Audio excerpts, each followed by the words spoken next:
नमस्कार दोस्तों, Z media में आपका स्वागत है। आज की बात जग्गा के साथ। आज हमारे बीच में फ्लाइट लेफ्टिनेंट फिर से आ गए हैं। पहले भी हमने इनके मुख से बहुत अच्छे शब्दों में एक कविता सुनाई थी आपको।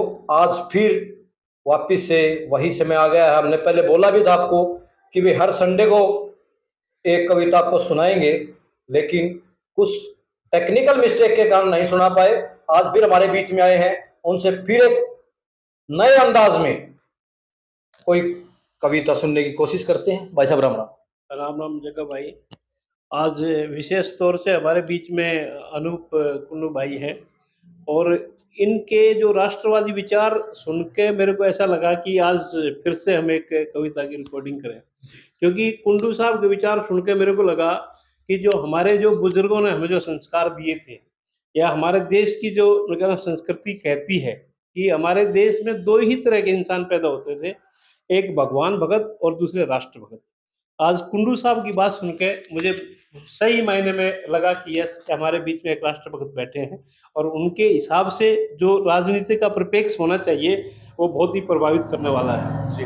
तो उसी सिलसिले में मैंने एक कविता काफ़ी पहले लिखी थी।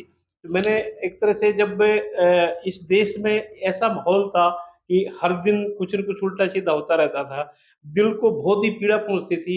उसमें मैंने आज़ादी का मूल्यांकन किया था। 15 अगस्त की आज़ादी हम मनाते हैं कि ये हम 15 अगस्त को आज़ाद हुए थे, ये मनाते हैं, ऐसे आज़ादी का त्यौहार मनाते हैं।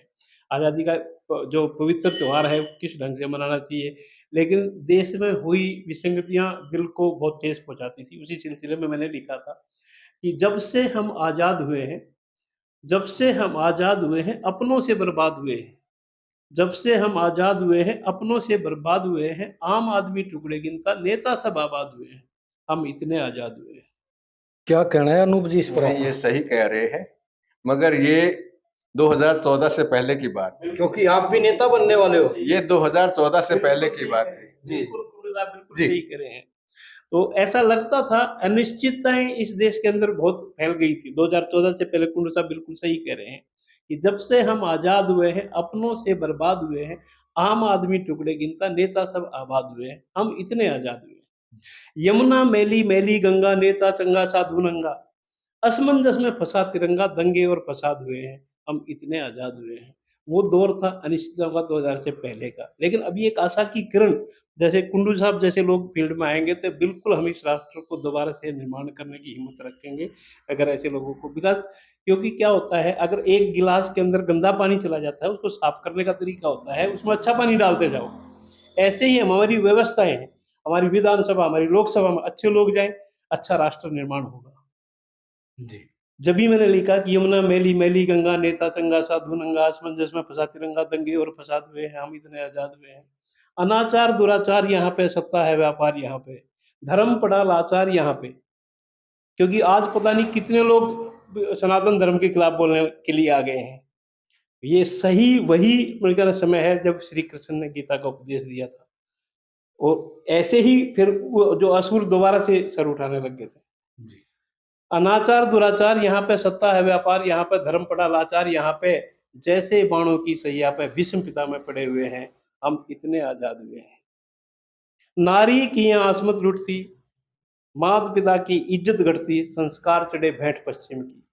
क्योंकि जिस देश की संस्कृति इतनी मजबूत थी, 3-3 विश्वविद्यालय से पूरे दुनिया के लोग यहाँ पढ़ने आते थे, उस संस्कृति को कुछ ब्रिटिश ने, कुछ मुगल कालीन में बर्बाद कर दिया है। जी तो इसलिए कहता है, नारी की यहाँ आसमत लुटती। जिस देश के अंदर एक द्रौपदी का चीरहरण पर महाभारत जैसे युद्ध हो गए, आज उस देश की नारी की असमत के ऊपर टीवी पे डिबेट होते हैं। ये हमारे लिए शर्म की बात है कि नारी की यहाँ आसमत लुटती, माता पिता की इज्जत करती, संस्कार चढ़े भेंट पश्चिम की, चेहरा इंसान नौका लेकर, पैदा यहाँ जल्लाद हुए हैं, हम इतने आजाद हुए हैं। मन करता है राजघाट के सोए गांधी को एक बार जगा दूं मैं, और राजगुरु सुखदेव भगत सिंह की क्रांति ज्वाला को फिर से एक बार जला दूं मैं। मिटे ना आज़ादी की खुशबू, सपने फिर से आज़ाद हुए हैं, अब हम इतने आज़ाद हुए हैं, हम इतने आज़ाद हुए हैं। इसी के साथ मैं कुंडू साहब को बहुत बहुत बधाई देता हूँ और आशा करता हूँ कि इस देश की जो जो बागडोर हम संभालें ना, सही मायने में सच्चे लोगों के हाथ में संभालें, जैसे कुंडू साहब भी इस परंपरा को आगे बढ़ाएंगे। धन्यवाद। जय हिंद। क्या कहना है कुंडू साहब?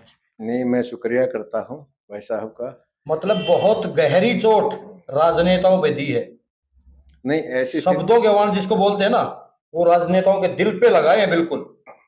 जोगिंदर भाई, आपने भी देखा है, जब कांग्रेस का राज होता था तो रोजाना घोटालों की इतनी लिस्ट आती थी, हजारों करोड़ का ये घोटाला, वो घोटाला, ये घोटाला, वो घोटाला, बिल्कुल देश खोखला हो चुका था।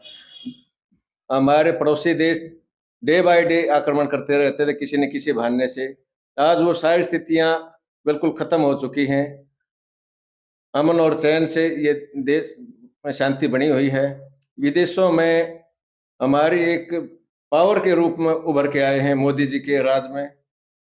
और ये समझो कि आज जो है हम महाशक्ति बनने को जा रहे हैं।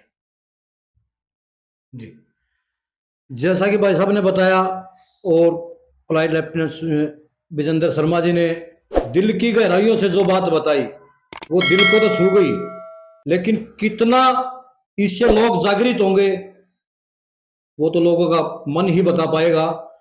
दिल की गहराइयां मतलब राजनेताओं पे शब्दों के बाण जरूर लगाए हैं, अब राजनेताओं पे इसकी कितनी चोट पहुंचती है उसके लिए थोड़ा इंतजार करना पड़ेगा। और इसी तरह की कविताओं के लिए अगले सप्ताह का फिर इंतजार कीजिए।